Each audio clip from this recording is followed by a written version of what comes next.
বাংলাদেশ সহ ৭টি দেশের উপর আমেরিকার আরোপ করা জোরপূর্বক শ্রম শুল্ক ফেরত এবং শুল্ক বাতিল চেয়ে মামলা। ভারত সীমান্তে চীনের ২৫০ Chinese H-15 truck mounted self propelled howitzer মোতায়েন করল পাকিস্তান। ইরানের সঙ্গে আলোচনা করতে চান মার্কিন প্রেসিডেন্ট, যুদ্ধ বাড়াতে চায় না ইরানও, জানালেন দেশটির প্রেসিডেন্ট। ইসরায়েল ও সংযুক্ত আরব আমিরাতের সামরিক সহযোগিতা ব্যাপক বেড়েছে, তথ্য ফাঁস করলেন ইরানি গোয়েন্দারা।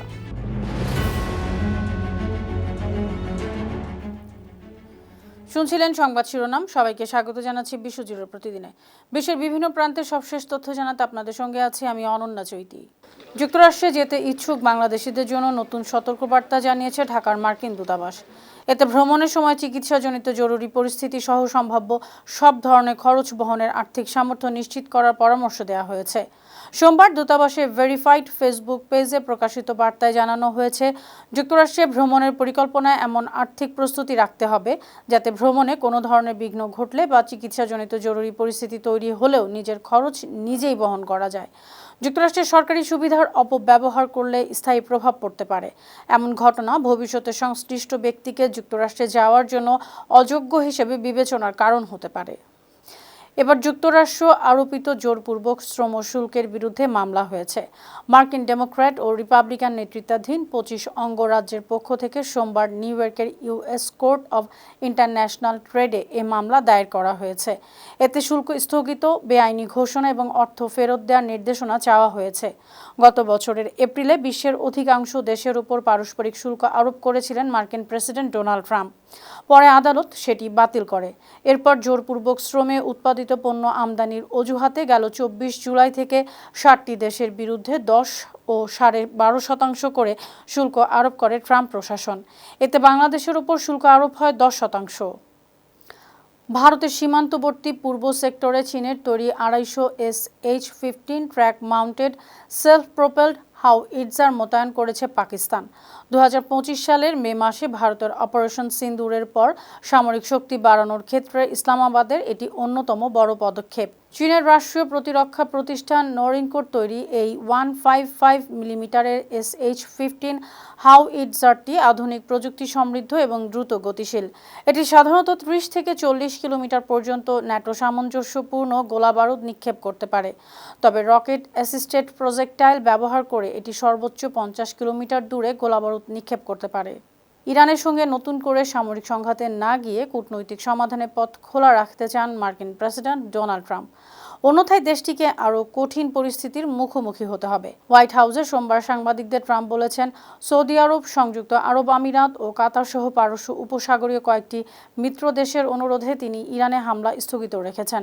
যুক্তরাষ্ট্র ও ইরানের মধ্যে আলোচনা হবে। হরমুজ প্রণালী নিয়ে সমঝোতার কাঠামো তৈরি হয়েছে। এটি ইরানিদের শেষ সুযোগ।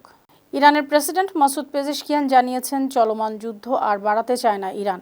মঙ্গলবার ইরানের সরকারি বার্তা সংস্থা IRNA-কে তিনি আরও বলেছেন, ইরানে এমন একটি সমাজ গঠন করতে হবে যে সমাজ শত্রুকে হস্তক্ষেপ করার, অনুপ্রবেশ ঘটানোর অথবা বিভাজন সৃষ্টি করার সুযোগ বা প্রলোভন দিবে না।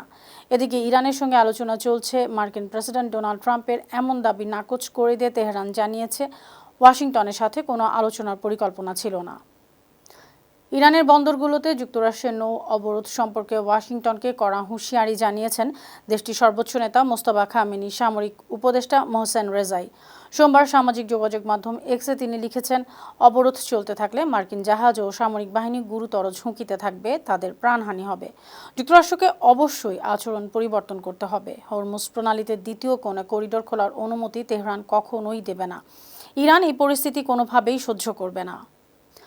হরমুজ প্রণালী নিয়ে ওমানের সঙ্গে আলোচনা এগোচ্ছে। সোমবার ইরানের পররাষ্ট্র মন্ত্রণালয় জানিয়েছে, স্থায়ী চুক্তি না হওয়া পর্যন্ত ইরান ও ওমানের নিজস্ব নৌপথগুলোর জন্য একটি সাময়িক একক পথ তৈরির চেষ্টা চলছে। এই পথ তৈরি হওয়াকে মার্কিন যুক্তরাষ্ট্র ও ইরানের মধ্যে আস্থার প্রথম পদক্ষেপ হিসেবে দেখা হচ্ছে। তবে এই মুহূর্তে ওয়াশিংটনের সঙ্গে ইরানের সরাসরি কোনো আলোচনা হচ্ছে না। কূটনৈতিক অগ্রগতির এই ধারার মধ্যেও সামরিক প্রস্তুতি নিয়ে রেখেছে তেহরান। ইরানের রিভলিউশনারি গার্ড জানিয়েছে, যে কোনো হুমকির পাল্টা জবাব নিতে তারা প্রস্তুত। অন্যদিকে যুক্তরাষ্ট্র সেন্ট্রাল কমান্ডো জানিয়েছে, হরমুজ প্রণালীতে বাণিজ্যিক জাহাজের সুরক্ষায় মার্কিন বাহিনী প্রস্তুত আছে। 2020 সালে আব্রাহাম চুক্তি স্বাক্ষরের পর ইসরায়েল ও সংযুক্ত আরব আমিরাতে সামরিক সহযোগিতা ব্যাপক বেড়েছে। এমন গোপন নথি ফাঁস হয়েছে। ইসরায়েলি সংবাদপত্র হারেটস জানিয়েছে, 2022 সালের 17 জানুয়ারিতে আবুধাবিতে হুতিদের হামলায় 3 জন নিহতের পর ইসরায়েলের এলবিট কোম্পানির কাছ থেকে $1.3 বিলিয়ন দামের সমরাস্ত্র কেনার আগ্রহ জানিয়েছিল আমিরাত।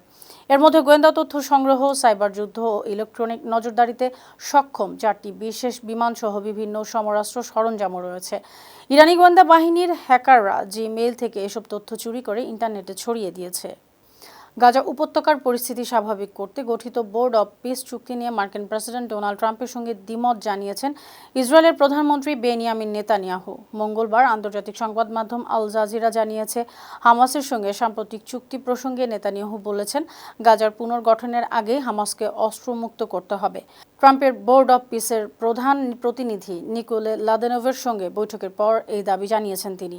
চুক্তির খসড়াতে উল্লেখ আছে, ইসরায়েলি বাহিনী প্রত্যাহারের সঙ্গে ধাপে ধাপে হামাসের অস্ত্র জমা দিবে। রাশিয়া ও ইউক্রেনের পাল্টাপাল্টি হামলায় দুই দেশেই 11 জন করে মোট 22 জন মারা গেছেন। রাশিয়ার দক্ষিণাঞ্চলীয় ক্রাসনোদার অঞ্চলের গভর্নর ভেনিয়ামিন কোনড্রাতিয়েভ জানিয়েছেন, সোমবার আরিখপো ওসিপোভকা রিসোর্ট গ্রামে ড্রোনের ধ্বংসাবশেষ পড়ে 3 শিশুসহ 7 জন নিহত হয়েছেন। আহত হয়েছেন প্রায় 40 জন। অন্যদিকে ক্রিমিয়ার মস্কো মনোনীত প্রধান সের্গেই আকসিওনভ জানিয়েছেন, সেখানে 4 জন মারা গেছেন। বেলগোরেডোর ভারপ্রাপ্ত গভর্নর আলেকজান্ডার সুভায়েভ জানিয়েছেন, সেখানেও 4 জন বেসামরিক নাগরিক মারা গেছেন। অন্যদিকে ইউক্রেনের দেপ্রোপেট্রোভস্ক অঞ্চলের ক্রিভি রিহ জেলার একটি পেট্রোল পাম্পে রুশ হামলায় উদ্ধারকর্মী ও তার 8 বছরের ছেলেসহ 3 জন নিহত হয়েছেন। জাপোরিজিয়া অঞ্চলে নিহত হয়েছেন 2 শিশুসহ 8 জন। ইউক্রেন সরকারের পক্ষ থেকে আনুষ্ঠানিকভাবে ক্ষমা চাওয়ায় সে দেশে সামরিক হামলা চালানোর পরিকল্পনা বাতিল করেছে ইরান। সোমবার ইরানের সর্বোচ্চ নেতা আয়াতুল্লাহ আলী খামেনি সামরিক উপদেষ্টা মোহসেন রেজাই এ ঘোষণা দিয়েছেন। ইরানের রাষ্ট্রীয় টেলিভিশনের সাক্ষাৎকারে তিনি জানিয়েছেন, তেহরানের সশস্ত্র বাহিনী ইউক্রেনে আক্রমণের সব প্রস্তুতি নিয়েছিল। গেল জুলাই মাসের শেষ দিকে কাস্পিয়ান সাগরে একটি ইরানি বাণিজ্যিক জাহাজে হামলা করেছিল ইউক্রেনীয় বাহিনী। ওই ঘটনায় জাহাজের এক কর্মী মারা গিয়েছিলেন। এ কারণে ইরান ও ইউক্রেনের মধ্যে চরম উত্তেজনা সৃষ্টি হয়েছিল। গত জুনে ভেনেজুয়েলায় ভূমিকম্পে মারা গেছেন 6,125 জন। 61,000 মানুষ হাসপাতালে চিকিৎসা নিয়েছেন। দেশটির জাতীয় পরিষদের সভাপতি জর্জ রদ্রিগেজ সোমবার টেলিগ্রাম বার্তায় এ তথ্য জানিয়েছেন। গেল 24 জুন ভেনেজুয়েলায় 7.2 এবং 7.5 মাত্রার দুটি ভূমিকম্প আঘাত হানে। এতে সবচেয়ে বেশি ক্ষতিগ্রস্ত হয় উপকূলীয় লা গুয়েইরা অঙ্গরাজ্য এবং রাজধানী কারাকাস। অনেক ভবন ধসে পড়ে, সড়ক ও গুরুত্বপূর্ণ অবকাঠামো ক্ষতিগ্রস্ত হয় এবং হাজার হাজার মানুষ গৃহহীন হয়ে পড়ে। বিশ্বব্যাংকের প্রতিবেদনে বলা হয়েছে, ভূমিকম্পে ভেনেজুয়েলার ভৌত অবকাঠামোর ক্ষয়ক্ষতির পরিমাণ প্রায় $2,000 কোটি। সুপ্রিয় দর্শক, এই ছিল আজকের বিশ্বজুড়ে প্রতিদিনের আয়োজনে। দেশ বিদেশে বিভিন্ন খবর নিয়ে আবার আপনাদের সামনে হাজির হব। সেই পর্যন্ত ভালো থাকুন, সুস্থ থাকুন, বানু টিভির সঙ্গে থাকুন। ধন্যবাদ।